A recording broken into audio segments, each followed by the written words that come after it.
Hello बच्चों, let's see the question and the question is which of the following statement is not correct. मतलब यहाँ पर हमें बताना है कि हमारे पास यहाँ पर जो भी स्टेटमेंट दिए हुए हैं इनमें से कौन सा स्टेटमेंट जो है वो हमारे पास एक्चुअल में सही नहीं होगा।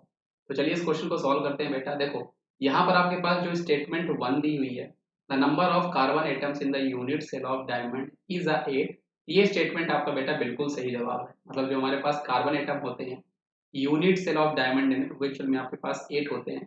अगर मैं आपको इसको थोड़ा सा और एक्सप्लेन करके बताऊं, देखो जो आपका डायमंड होता है उसका जो स्ट्रक्चर होता है बेटा, वो आपका बिल्कुल मैच कर रहा होता है जिंक सल्फाइड के साथ। जिंक सल्फाइड के साथ यहाँ पे होता क्या है, कार्बन के एटम्स जो होते हैं वो एक्चुअल में आपके कॉर्नर्स में होते हैं, साथ ही साथ आपके फेस के सेंटर में होते हैं।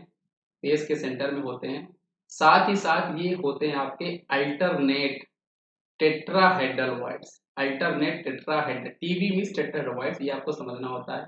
कॉर्नर्स के जो एटम होते हैं उनका कंट्रीब्यूशन बेटा आपको पता है 1/8 होता है, और कॉर्नर्स में हमारे पास 8 एटम होते हैं। यूनिट सेल के लिए ये 1/8 आपके कंट्रीब्यूट कर रहे होते हैं।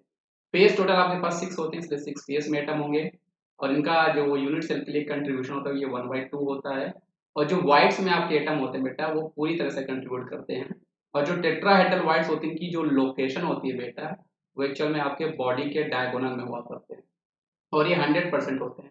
क्वेश्चन में अल्टरनेट टेट्राहेड्रल दिया है, हर बॉडी डायगोनल में आपके पास 2 टेट्राहेड्रल होते हैं। यहाँ पर उसने अल्टरनेट की बात की, मतलब यहाँ पर 50% ऑक्यूपाई हो रहा होगा। तो टोटल हमारे पास 8 टेट्राहेड्रल होंगे बेटा, क्योंकि हर बॉडी डायगोनल में 2 होंगे, तो आपके पास 4 बॉडी डायगोनल में टोटल 8 होगा। तो यहाँ से आपका 4 आ जाएगा। इसको जब सॉल्व करोगे तो यहाँ पर आपके 8 कार्बन एटम आने वाले। दूसरा जो स्टेटमेंट था वो भी बिल्कुल सही है कि the number of Bravais lattice in which crystal can be categorise, ये आपके 14 होते हैं।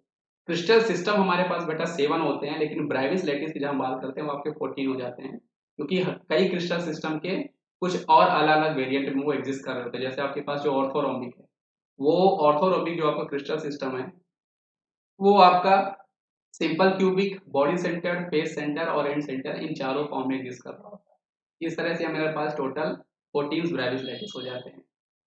अगर हम सी की बात करें तो यही क्वेश्चन जो है वो आपका गलत है, और इस क्वेश्चन का सही जवाब है, क्योंकि उसने हमसे पूछा था विच इज नॉट करेक्ट।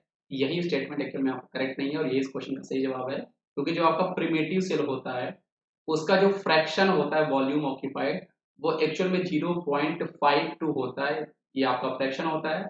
अगर हम इसको परसेंटेज में चेंज करें तो वो आपका 52% हुआ करता है। और जो आपके वाइट्स होते हैं वो एक्चुअल में आपके 0.48 हुआ करते हैं, ना कि टोटल वॉल्यूम ऑक्यूपाइड। ये स्टेटमेंट आपका गलत है, इस क्वेश्चन का सही जवाब यही हो जाएगा। और डी भी बिल्कुल हमारे पास सही है कि molecular solids are generally volatiles. तो आपके वोलेटाइल्स होते हैं, क्योंकि मॉलिक्यूलर सॉलिड्स में होता क्या है, जो वंडर वॉल्स बॉन्ड हुआ करते हैं बेटा वो थोड़े आपके वीक होते हैं, इसलिए वो थोड़े वोलेटाइल नेचर के हुआ करते हैं। ये भी आपका बिल्कुल सही जवाब है। तो आई होप आपको ये कॉन्सेप्ट समझ में आया होगा बेटा। इस क्वेश्चन का सही जवाब हमारे पास ऑप्शन नंबर सी है। और ये आप एक्चुअल में फ्रैक्शन हमारे पास होता है कि अगर मैं आपको यहाँ पर सी को एक्सप्लेन करूँ, तो जो आपका फ्रैक्शन ऑफ ऑक्यूपाइड होता है ना, वो आपका होता क्या है एक्चुअल में, कैसे हम फाइंड करते हैं, ये आपका होता है volume occupied by atoms. Volume occupied by atoms in unit cell. मतलब यूनिट सेल में कितना वॉल्यूम जो है वो आपके एटम ऑक्यूपाइड कर रहे हैं, उसको जब हम डिवाइड करते हैं किससे, total volume of unit cell. Total volume of unit cell, तो यहां पर बेटा हमें एक्चुअल में मिला करता है फ्रैक्शन ऑफ वॉल्यूम ऑक्यूपाइड।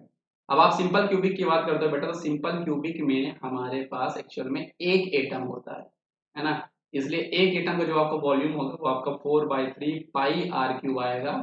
और total volume of unit cell का हमने जो एज लेंथ होता है वो हमने ए एज्यूम कर रहा होता है, ये आपका ए क्यूब हो जाएगा।